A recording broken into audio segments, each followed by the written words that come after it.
আসসালামু আলাইকুম। SR cooking house ভিডিওতে আপনাদেরকে স্বাগত। শীত মানে নানান ধরনের পিঠাপুলির উৎসব, তাই আজকে তৈরি করব তেলের পিঠা বা পাকান পিঠা। এজন্য এখানে আমি চাউলের গুঁড়া নিয়ে নিয়েছি, দিয়ে দিলাম স্বাদ অনুযায়ী লবণ এবং 2 টেবিল চামচ মতো ময়দা। তবে ময়দাটা সম্পূর্ণ অপশনাল, এটা দিলেও হবে না দিলেও হবে, তবে ময়দা দিলে পিঠাটা একটু সফট হয়। এবার সব কিছু ভালোভাবে মিশিয়ে নিয়ে একদমই উষ্ণ গরম পানিটা দিয়ে একটা ডো তৈরি করে নেব।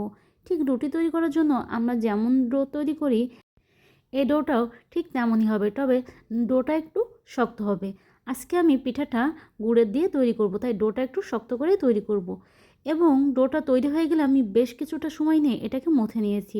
এবার এর ভিতর যোগ করব খেজুর গুড়। আজকে আমি পিঠাটা নতুন খেজুরের গুড় দিয়ে তৈরি করব। এবার খেজুরের গুড় দিয়ে এটাকে আমি খুব ভালোভাবে মেখে নিব। আমি কিন্তু এখানে আর কোনো পানি ব্যবহার করব না। অল্প অল্প করে গুড় দিয়ে একটা সুন্দর ব্যাটার তৈরি করে নিব পিঠার জন্য। এই তেলের পিঠাতে মিষ্টির পরিমাণ যদি ঠিক না হয়, তাহলে কিন্তু তেলের পিঠাটা পারফেক্টভাবে ফুলে ওঠে না এবং ভিতরে কিছুটা আঠা থেকে যায়।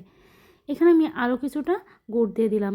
এবার সব কিছুকে একটু সময় নিয়ে ভালোভাবে ফেটিয়ে নিতে হবে।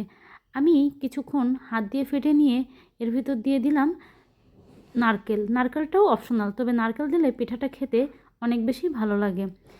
এই পর্যায়ে চাইলে আপনারা একটা হ্যান্ড বিটার দিয়ে এটাকে ফেটিয়ে নিতে পারেন, তবে আজকে আমি কোনো বিটার ব্যবহার করব না। যে চামচটা দিয়ে আমি পিঠাটা তেলে দিব, ঠিক সেই চামচটা দিয়েই আমি এইভাবে ফেটে নিচ্ছি। এটা খুব ভালোভাবে ফেটে নিতে হবে। বিটারটা যত বেশি ফাটানো হবে পিঠাগুলো তত বেশি ফুলকো হবে। এবার চুলায় একটি কড়াই বসিয়ে দিলাম।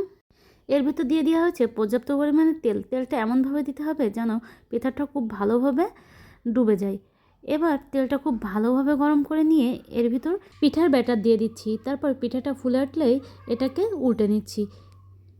তারপর পিঠার উল্টা পাশটাও আরও 30 সেকেন্ড মতো রেখে এটাকে উঠিয়ে নিচ্ছি। পিঠাটা খুব বেশি সময় লাগে না ভেজে নিতে। তেলটা যদি ঠিকঠাক গরম না হয়, তাহলে কিন্তু পিঠাগুলো পারফেক্টভাবে ফুলে উঠবে না এবং ভিতরে কিছুটা আটা থেকে যাবে। প্রতিটা পিঠাই আমার খুব ভালোভাবেই ফুলে উঠেছে। এভাবে আমি সবগুলো পিঠাই তৈরি করে নিচ্ছি।